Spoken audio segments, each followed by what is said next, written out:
Out in the Tanzanian wilderness, everything is still. Almost. Too still. You know?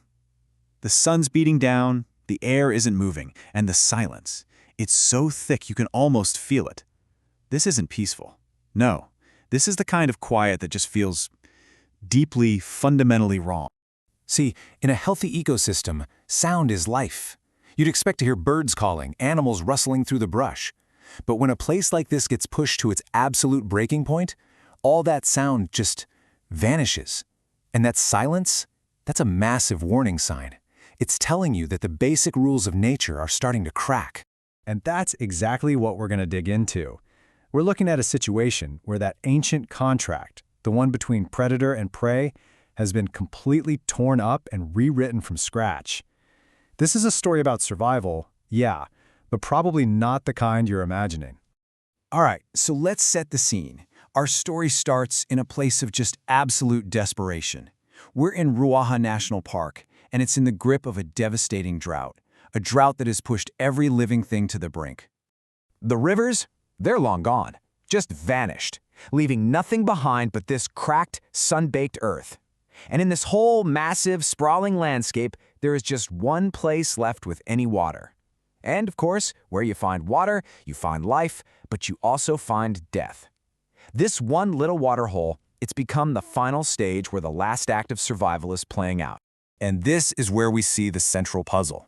You've got a troop of yellow baboons and a pride of lions living right next to each other. I mean, there's no fighting, no running, seemingly no fear. This completely unnatural truce, it's maybe the most dangerous sign of all.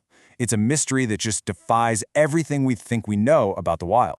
Okay, so to really wrap your head around just how wrong this picture is, you first have to understand the baboon's role in the whole social order of the savannah. See, they're not just another animal out there. They're the guardians.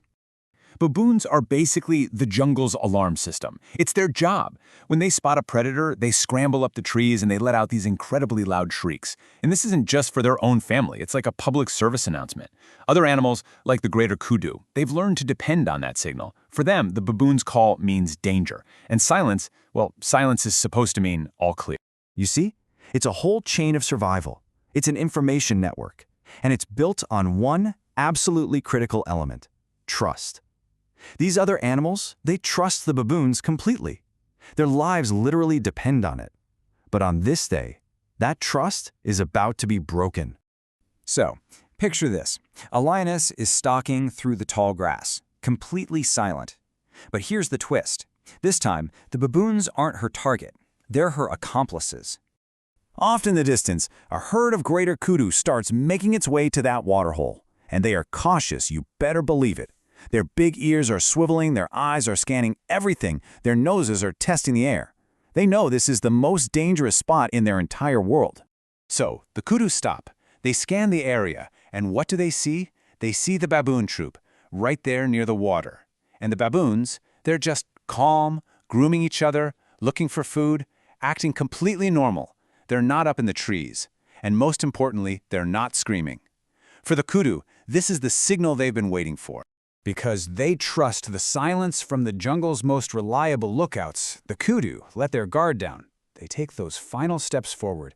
They lower their heads, and they start to drink from that water. Water that is both life-giving and, in this case, deadly. And in that single moment of vulnerability, the trap snaps shut. The lioness just explodes from her hiding spot.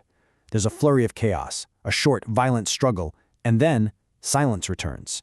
The hunt is over. So why? Why would the baboons, the supposed guardians of the savannah, become silent partners in a deadly ambush? Well, the answer comes down to a cold, brutal calculation. A calculation for their own survival. Okay, let's just think through the logic here, from the baboon's point of view. Option 1. They sound the alarm. The kudus escape, sure. But now the lion pride is still hungry, their cubs are starving, and a desperate, hungry predator is a danger to everyone at that waterhole, including the baboons. But option 2, they stay silent. The kudu is taken, the lions get to eat, they become calm and content. And for the next few days, the baboons are safe from the top predator in their world. And this is the key thing to understand. The baboons haven't lost their fear of lions, not at all. They've just learned how to manage it. They have weaponized the fear of other animals, turning it into a tool, a kind of shield that protects them by sacrificing somebody else. It is a terrifyingly intelligent strategy. Now, this shocking event, it's not a one-off. It's not an anomaly. What it does is reveal a really dark truth about what happens when the pressure to survive becomes absolute. This alliance, this pact of silence, it's going to happen again. And again. For as long as this drought holds on, this is the new normal. The moment the lions get hungry, the baboons will stay quiet, and another animal is going to pay the ultimate price. A new, dark rule has been written for this waterhole. So, what's the ultimate lesson here? It's pretty profound, really. In this broken world, survival isn't about being the strongest or the fastest. It's about being the most clever, the most adaptive, maybe even the most deceptive. It's about being the one who's willing to break the oldest rules in the book just to see another sunrise. And this whole story leaves us with a really tough question, doesn't it? Nature doesn't do morality. It doesn't care about right and wrong. It only cares about the cold, hard math of survival. The baboons made a choice based purely on that math. And it kind of forces you to wonder, if you were pushed to the absolute edge, what rules would you break to be the one who's left standing?